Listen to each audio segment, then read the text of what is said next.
जर दुबईला येण्याचा विचार करत असाल तर please stop romanticising Dubai life. दुबईचं लाईफ ग्लॅमरस वाटतं, एस्पेशली इंस्टाग्रामवर, जे आहेही. पण जर तुम्ही पहिल्यांदाच दुबईला येणार असाल तर लक्षात ठेवा की कोणतंही ओव्हरनाईट सक्सेस इथे मिळत नाही. लगेच दुबईला येऊन जॉब मिळेल, लाईफ सेट होईल, अशा गोष्टी इथे होत नाही.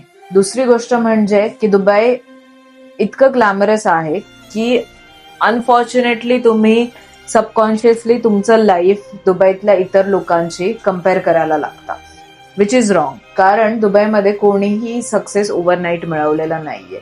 सो कम्पॅरिझन करून तुम्हीच फक्त डिप्रेस्ड होता आणि त्यातून सोल्युशन काहीच निघत नाही.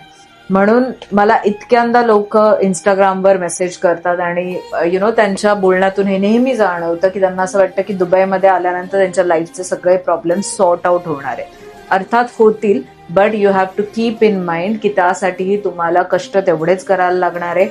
दुबईमध्ये जॉब शोधण्यासाठी येणार असेल तर टाइम लागू शकतो. 2 ते 3 महिन्याचं बॅकअप ठेवून या. दुबईमध्ये स्टार्टिंगला आल्यानंतर सगळ्यांनाच मेट्रो ट्रॅव्हल, शेअर्ड अकॉमोडेशन असे सारखे स्ट्रगल करावे लागतात. पण जर तुम्ही पेशंटली आणि हार्ड वर्क केलं दुबईमध्ये तर तुम्हाला सक्सेस नक्कीच मिळेल. सो माझ्या पेजवर मला अनेक लोक इंस्टाग्राम रीलवर इन्स्पायर होऊन दुबईमध्ये शिफ्ट होण्यासाठी मेसेजेस करत असतात, पण त्यांना रियालिटी माहिती नसते. जेव्हा इंस्टाग्रामवर रील कोणीही पोस्ट करतं तेव्हा ते त्यांचे स्ट्रगलवाले दिवस दाखवतीलच असं नाही. सो कम्पॅरिझन करू नका. रिअलिस्टिक एक्सपेक्टेशन ठेवून जर तुम्ही दुबईत आलात तर तुम्हाला योग्य त्या ऑपॉर्च्युनिटीज नक्कीच मिळतील आणि तुम्ही सक्सेसफुल नक्की व्हाल.